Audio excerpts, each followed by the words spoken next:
Mr. Messy.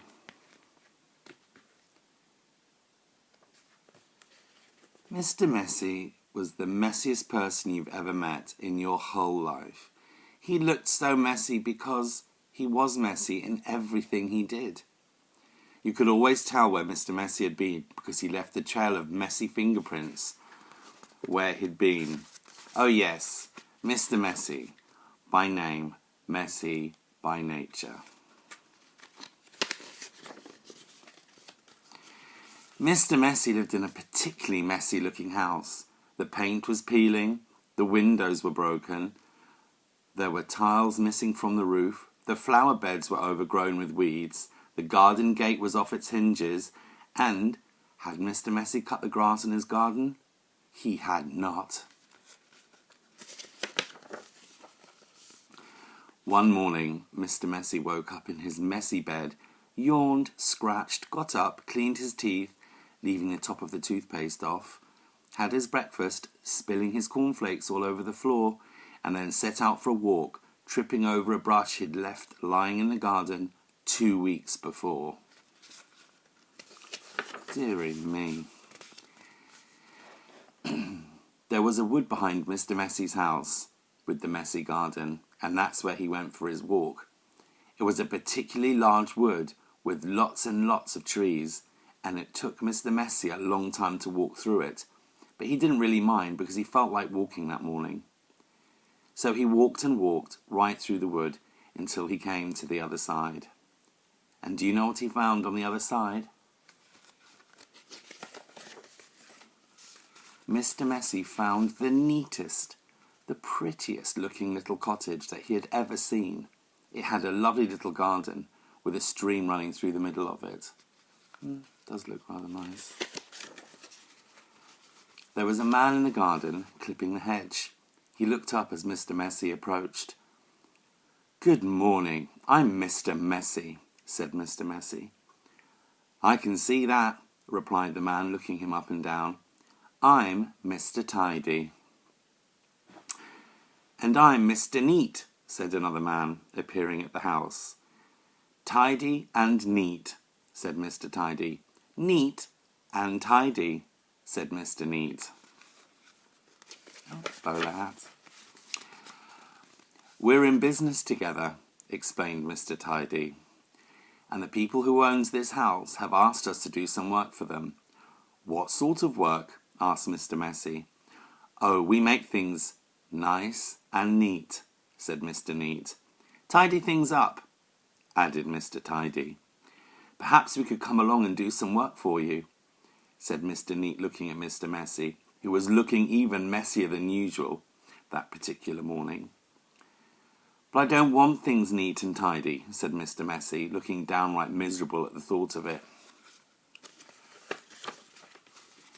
"Nonsense," said Mr. Tidy. "Fiddlesticks," said Mr. Neat. "But," said Mr. Messy. "Come along," said Mr. Neat. "Off we go," said Mr. Tidy. But, said Mr. Messy. "But nothing," said Mr. Neat, and bundling him into their van, which was parked behind the house, off they went to Mr. Messy's house at the other side of the wood.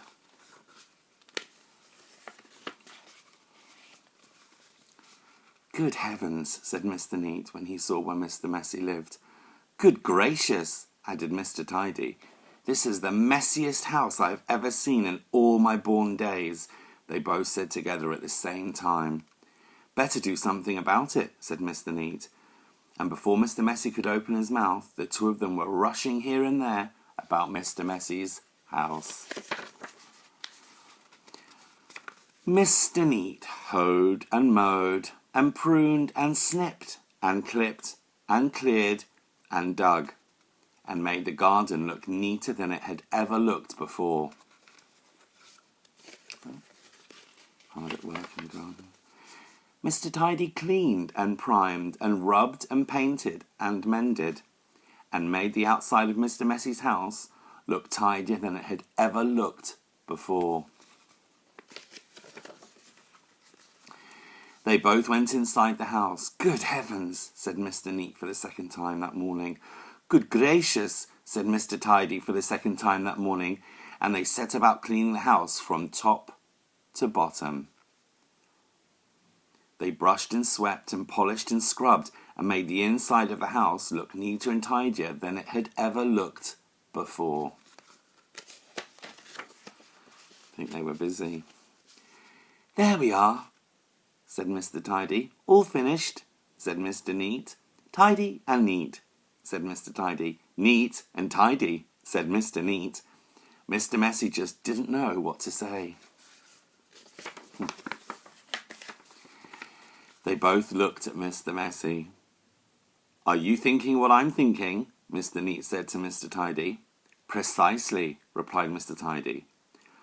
"What we're both thinking," they said together to Mr. Messy, "is that you look much too messy to live in a neat and tidy house like this. But..." Doesn't look too pleased. But whatever Mr. Messy said was no use, and Mr. Neat and Tidy whisked him off to the bathroom upstairs. It had been the messiest room in the house, but now, of course, it was as neat as a new pin.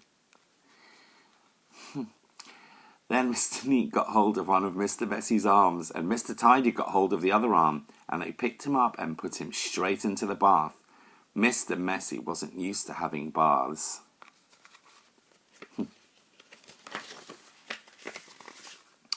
Mr. Neat and Mr. Tidy washed and brushed and cleaned and scrubbed and combed Mr. Messy until he didn't look messy at all.